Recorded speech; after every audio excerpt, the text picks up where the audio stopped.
In my first interview with Stefano Maifreni of Eggcelerate, we covered a wide range of subjects, but one that struck me was his firm belief that the way to success for a business was to focus.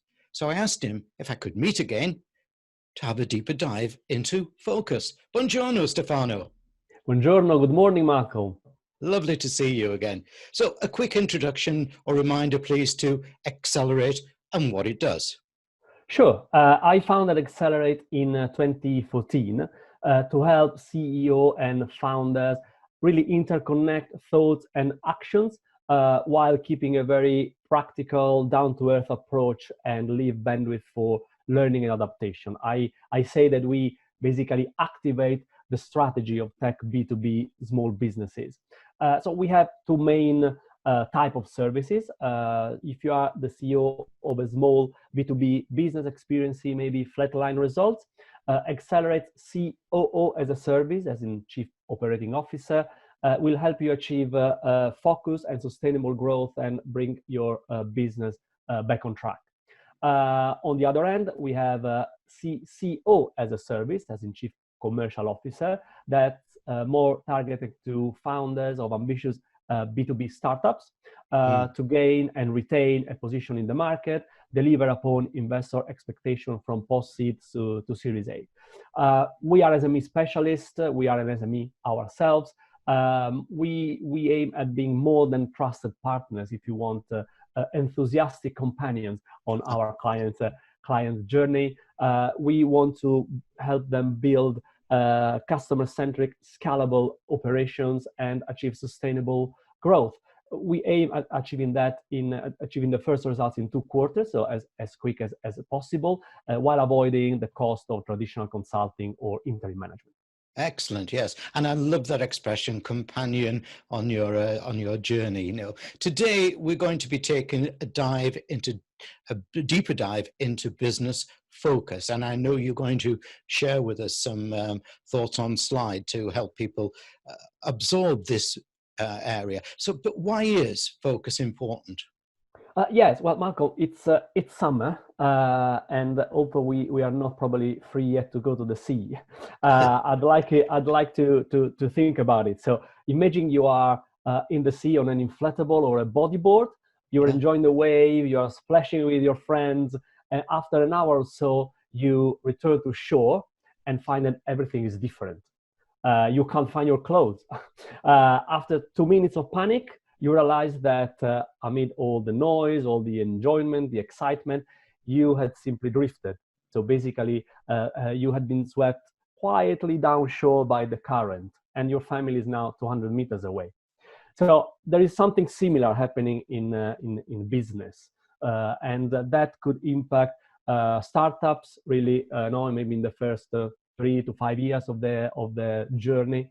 Or even more established businesses when they embark on a major change project. And what happens, I call it the 5 steps to chaos.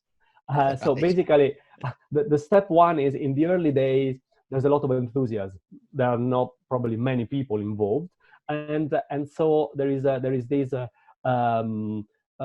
really excitement. There's we want to do stuff. We want to achieve. We want to work on our project. And therefore, now we all have clear ideas.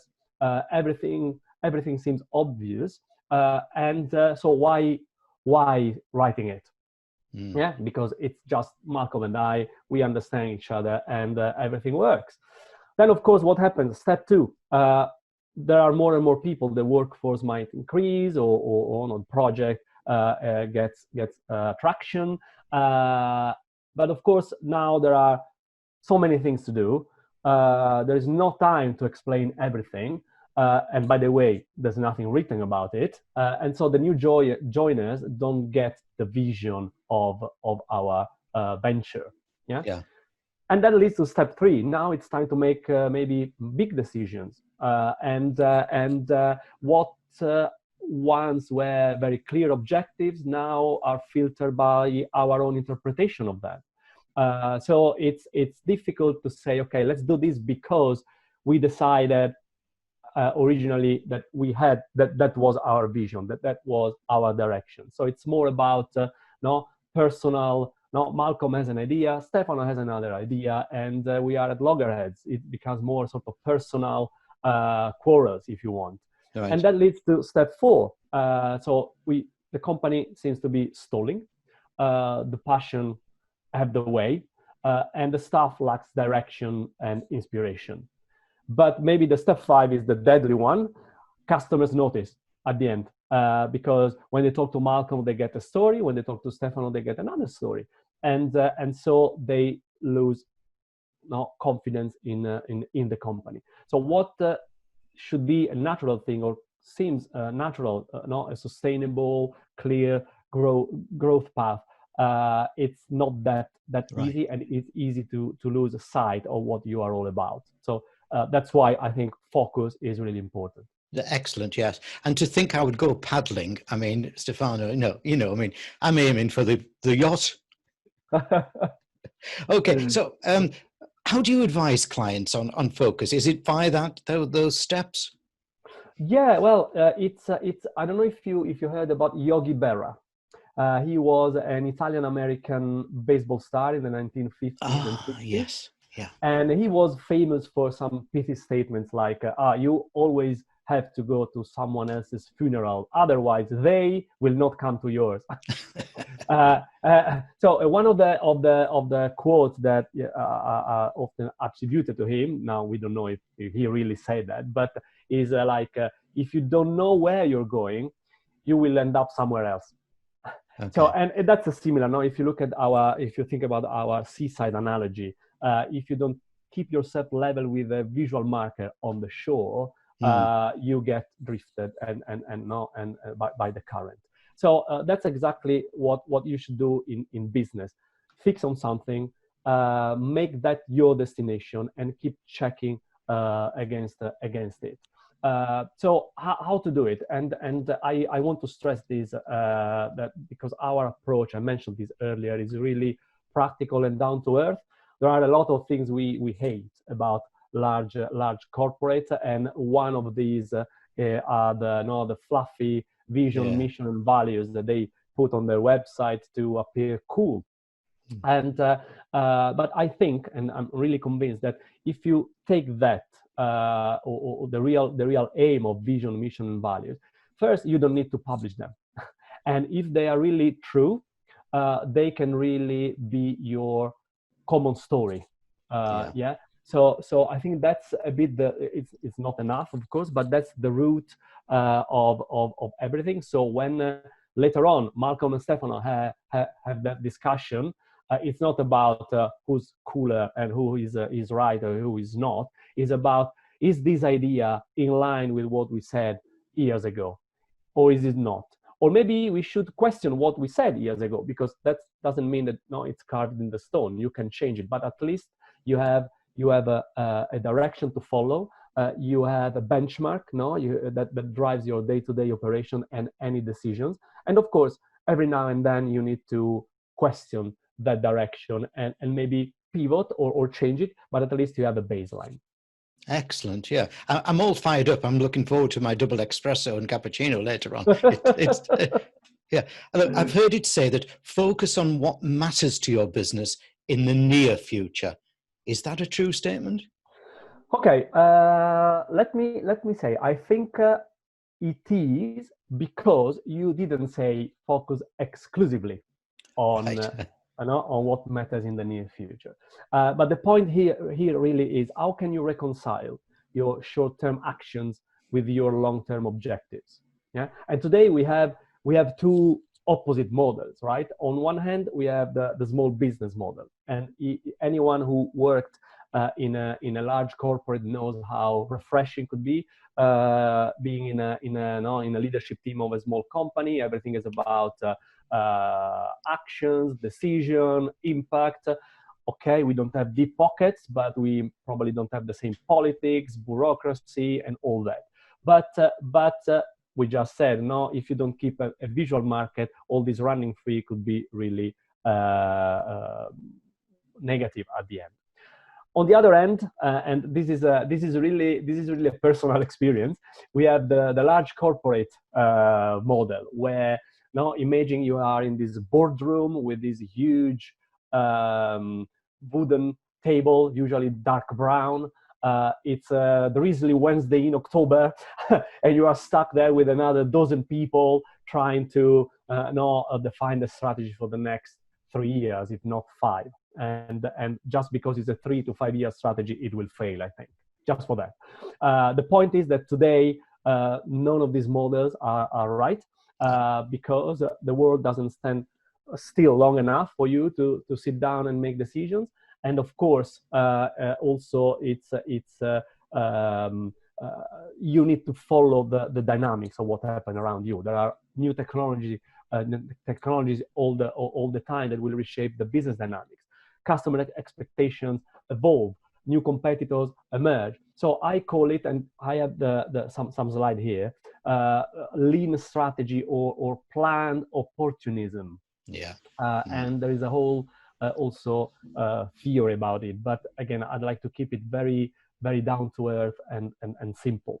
So Okay. what is the traditional model, if you want, when you formulate a strategy? So you think about the vision, mission, and values, and I agree on that. Based on that, you define what your objectives are. Fine. You do your analysis on these. Usually you tend to overanalyze things, so you need to be very careful. Where we at Eggcelerate tend to be very, very practical and avoid that. And based on this, you put everything in your machine and formulate the strategy. Fine. Now you have the strategy, you build your organization, you're ready to execute, you have people, processes, and you're ready for success.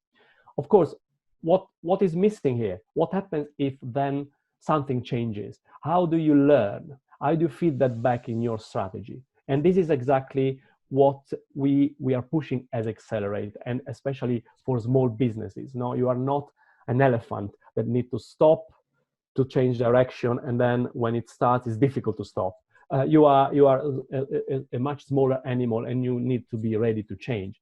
So we are quite keen on this feedback loop. So now you start executing, but you need to learn. Something happens, things change. As I mentioned earlier, technology, customer evolve, and new competitors emerge, and then you need to somehow capture this emerging strategy. I'm a fan of the emerging strategy. I'm a fan of setting a direction and having a clear idea on that, but then be open and be ready to capture and to surf the wave of change and make that part of your strategy. So this is a continuous thinking. That's why I call it lean strategy, or we can say also strategy as you go, or planned opportunism. But this is exactly that feedback loop. I think it's exactly what is missing today, and what we push when we work with our clients. Excellent. I really like that. Yes, it's yeah. I'm going to have to forget about the cappuccino and sit down with a bottle of Chianti afterwards to Yes, work that course. one out. Yeah. Okay. So should businesses focus on one single goal at a time? I don't know, such as building their email list, or can they focus on a number of tasks without losing impact or momentum? Sure. I mean, it's important that you mention goal and task. You made a very specific example, and there are a few aspects to this. So the first one is when you want to build an email list, you want to know, for example, what emails you want to include in that list, right? You are not scrapping and harvesting whatever address you find. So you need to be focused. Otherwise, your conversion rate, your effectiveness in general would not be great. And the second is, of course, you can't have a whole marketing department, let alone a company, focus on building an email list. There's much more to make your company going. So I would like maybe to take the excuse of your question to talk about how do you link really your long-term objectives to what your people are doing every day. And that's an operational, I think that's an operational people topic. And I can tell you this is a real live case study. I cannot tell you who the client was, but I have introduced objective settings and performance evaluation in a small family-owned business, B2B. And the situation I found was that people didn't even have a job description. No, the roles were very fluid. Let's put it this way. So we fixed that, and we started really with that vision, mission, and values, and those now filter every year through the budgeting process to the objective of every person in the staff, and that's not the objectives are not, so people are not evaluated only on what they do, also on how they do it. So 45% of their final evaluation depends on how they live the company values. So if you are a ruthless achiever and no, you achieve all your objectives, but you killed a couple of people along the way, you are not really not doing well in that company. So that's really the key. So it's making that vision, mission, and values become very practical, very tangible for all the people. Everyone own their own objectives. You always talk about that objective. They become the agenda of the meetings that you have every week, 2 weeks. So you don't have not the formal mid-year and end-of-year review. It's just a natural discussion. And the other important thing is that you need to treat people as mature professionals. I think people behave as you treat them. And so if they because priority changes, urgencies, anything could happen, they have the right to say, okay, no, I cannot achieve that objective by the day. I will scale down to this deliverable, and then I have a plan to this later, because also I need to work with other people that are busy doing something else. So it's that sort of adaptation that need to filters down in the operation of the company. Yeah, I like that bit there, constantly keeping it on the agenda. Otherwise, people in a company will think, oh, it's just another fad. You know, if you constantly keep it on the agenda, you'll keep the focus, won't you? Excellent. Exactly. So how does a business go about knowing what to focus on and what to ignore? Because there's a lot of things to ignore. Yes, and that's probably the most difficult choice to make. What not to do. But I would say that to know your what, probably the necessary condition is to know your why. Yeah. So why does your organization exist? Purpose. It's a very easy question. Purpose. Yeah, exactly. Yes. Yeah. But it's a very difficult answer. When I talk to CEOs, founders, and again, this is a real life experience. I ask, so why did you found this company? Why? Because I spot a business opportunity, blah, blah, blah. Yeah. No, the first answer I get is a very cold business-y type. I said, I'm not an investor. I don't want to invest in your company. So now tell me really why. And so, for example, the market opportunity of in the invoice factoring market became I want to unleash cash flow for the small businesses that are usually the last in the supply chain and get squeezed in difficult times. So that's the why. Accelerate why is not being a chief commercial or chief operating officer as a service, is to have impact on small businesses, to bridge the gap between the framework, the good things of large corporate and MBA, and make them available and in bite size to small businesses. So I'd like to make this even more tangible, and I have another few slides. The last ones for today. But these again, I cannot tell you who the client is, and you will know why in a second. But these are the vision, mission, and values of one of my clients. Yeah, the point is, I won't read them, but you probably would take 5 seconds to read the vision, the mission, and the values. Yeah. There are maybe less than 20 words in each of them, and the point is that they have never been published. This is internal. They are not on the website, but if you work in the company, they are everywhere. probably you can't read this only if you go to the toilet. Yeah, Right? yeah, The yeah. last I got bastion you. of privacy. But they are really everywhere. And the good things is these were written in 2012 and never Right. touched again, because they are true. Mm. And everyone that comes on board is trained with this. They need, no, everyone is then evaluated on this.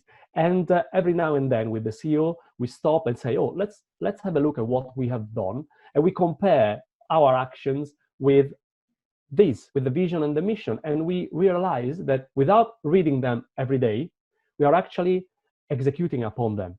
So for example, no, international. Yeah. At that time, they started having international client, and they spot the opportunity. So there was a rebranding. Now they are revisiting their visual identity and the focus on Brazil and Latin America. Now probably the driver for growth of the company. Flexibility, high quality. So they are producing something that get easily commoditized. They don't want to talk about quantity and price.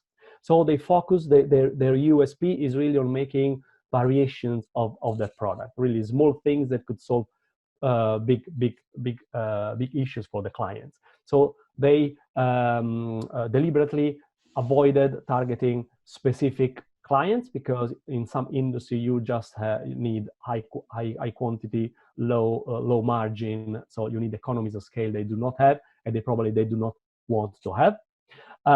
And so for the first time, the idea of no bid came into place. So if there is someone buying from China something that costs a few pence, for them is now no bid, and they are happy with it. They focus on personalization. For that, they need to have end-to-end control of the production. So there's no outsourcing to Serbia or China but literally the product manager and the production supervisor can see the production line. They sit from their desk, they can see the production lines. Everything is under control. And for the same reason, they decided to have no distributors, only direct sales. And so they also cut the tie with this major distributor that was bringing probably 10% of the revenues, but was not even that profitable. So that, and all these choices actually are linked to those few words.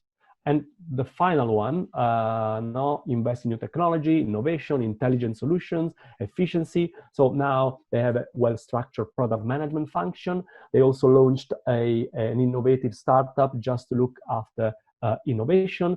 They have, of course, a new organization. They hired a process engineer, and they embarked on becoming a lean organization. Now everyone in the company will get a yellow belt, Lean Six Sigma.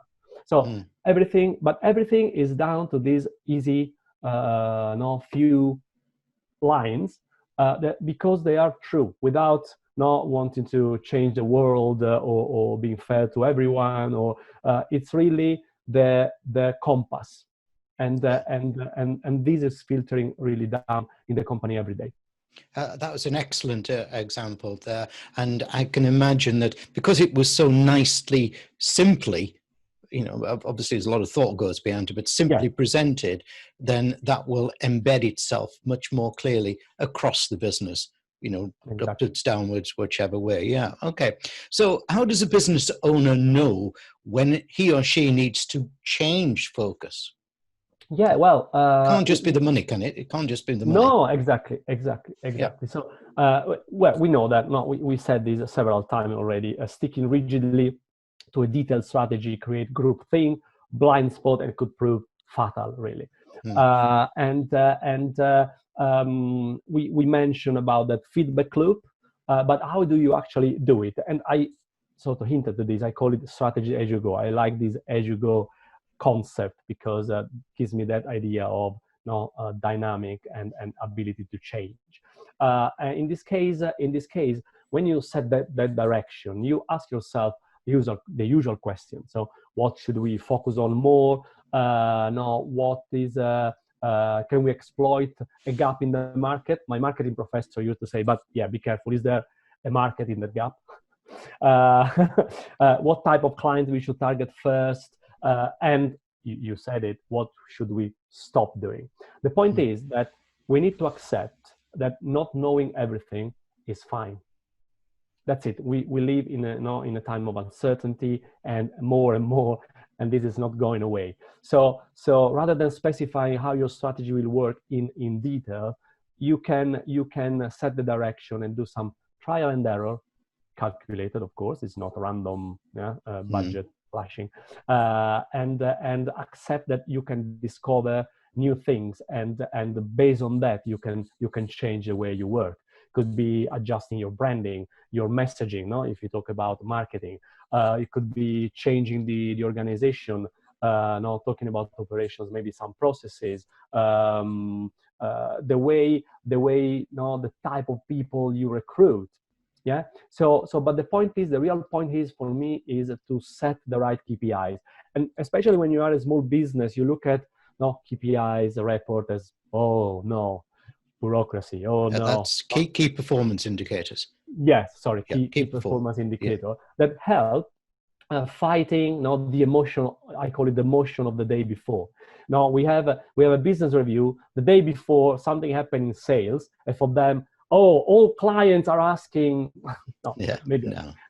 No, but having objective data is actually a way to filter out the emotions and have a tool to make decision. Otherwise, you cannot really manage that feedback loop. So you need to define your KPIs and keep tracking on them. And again, might not necessarily be only revenues. There are many KPIs that states whether you are going in the right direction or not.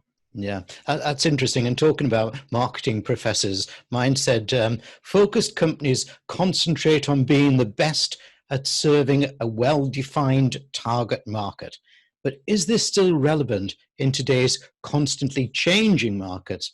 Could it not be quite dangerous? Yeah, I mean, I think my answer is it's relevant, but I mean, because that statement misses this the time dimension, the change, no, that we talk about. You hinted to that in the question. So I would probably rephrase that, saying that successful companies concentrate on being the best at understanding well-defined buyer persona. And let me tell you a bit more about this. So first, we are not taking out the link between focus and success, because that's, I think, quite key. But we have two different things. There is the understanding and the buyer persona. Understanding means sensing the changes in the market, maybe anticipating them, and based on what we said earlier, changing the direction of the company. Buyer persona, for me, there's a whole theory of buyer persona, but there is especially in B2B, the definition of a buyer persona has nothing to do with their demographics. Buyer persona for me is a meta description of a set of needs. So you have same buyer persona because they have the same need. So the questions to ask are, do you know who the decision makers, the influencers, and the users of your products are? Can you describe what jobs they are trying to get done, for which they hire your product? No, and jobs can be also social and emotional. Yeah, because when I help CEOs with their business, I also help them walk chin up when they go to that black tie dinner with their peers, or maybe when they enter the room to their investors. Yeah, so there is also that part you shouldn't really forget.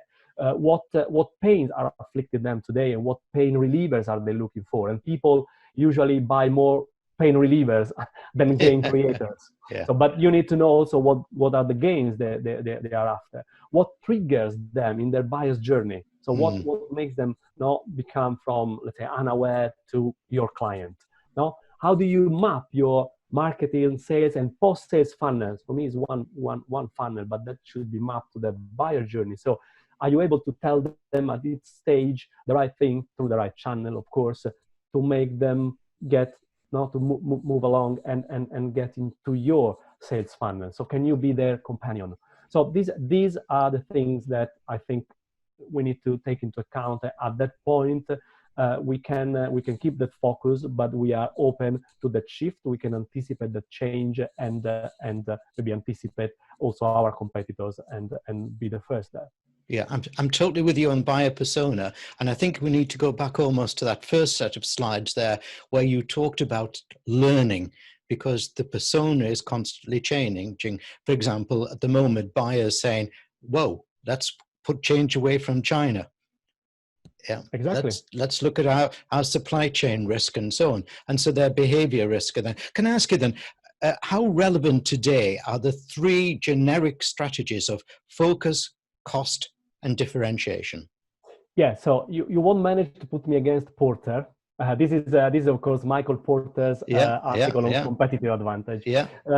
However, it's my answer is always, I think you always. I'm talking about relevancy. He did that many years ago. Yeah. Exactly. But the point is that statement is relevant because it's about in what you are better than your competitors. But I would add ellipsis ...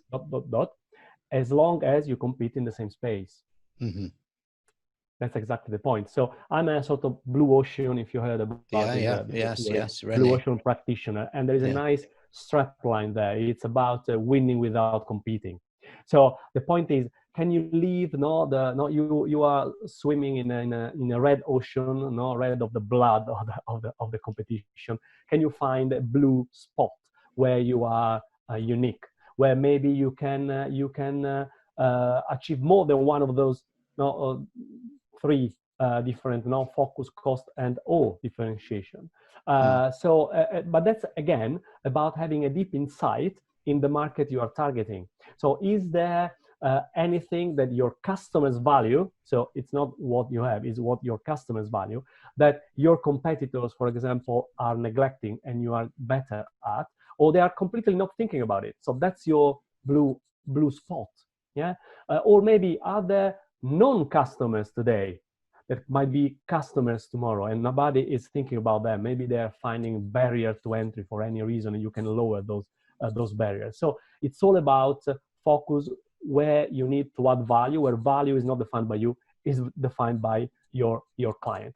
But the point is, even in this if you manage to find your wonderful, calm blue spot, how long would your competitive advantage last today?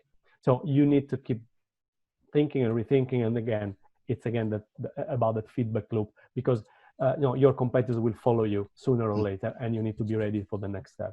Yeah, I love the blue sky, by the way. We've simplified it and we call it fly blue sky. So, you take off and you go through the clouds and everything, and suddenly up there, it's blue sky, nobody around, and it's finding that little bit. And that's where you need expert help, such as you at Eggcelerate offer, to find the blue sky. Yeah. Exactly. So traditionally, marketing has been focused on winning customers and building market share.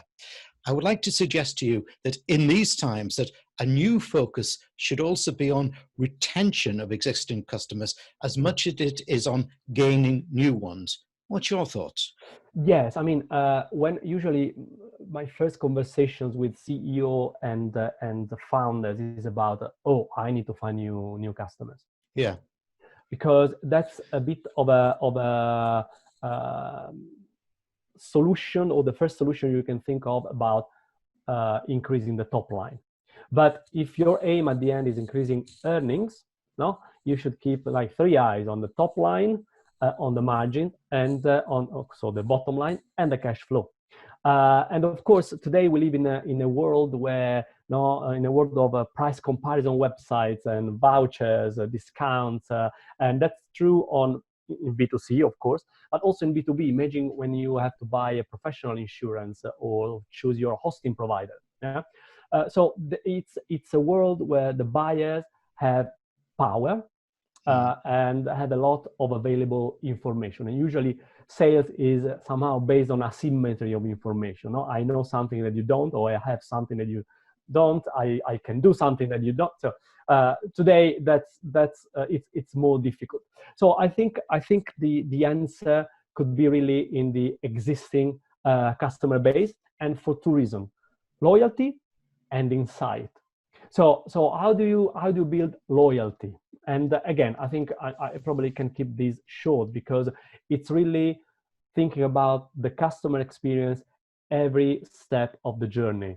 And I mentioned marketing funnel, sales funnel, and post-sales funnel. So every interaction with you at any point is a customer experience to me. And so you probably need to address not just the procurement people, but if you know your buyer persona, you might talk to the engineers, the technicians, the operational people, and so on, addressing also their emotions. If you remember, probably one of the first one of the ads of the IBM was, nobody ever got fired for buying IBM. Yeah. At the time where procurement director were bombarded by low cost supplier of IBM compatible. So that was a clear target to their emotion. And so I think if you can build that and can adapt that, you can really escape any price wars, because customers will understand and will value the experience they have with you. Okay. And that's on loyalty. So you build loyalty. The other thing is that your customer base, if you know your customer base, that's a source of precious information. And again, this is a real life. If you are a tech-driven SME, maybe at the beginning of your journey, there are more technical people than commercially aware people. You have a lot of pressure on growth, in a short time, and so you end up, this is a real case. If you are a SaaS company, I met a SaaS company. They didn't know. What they knew about their customer was the username and the billing address.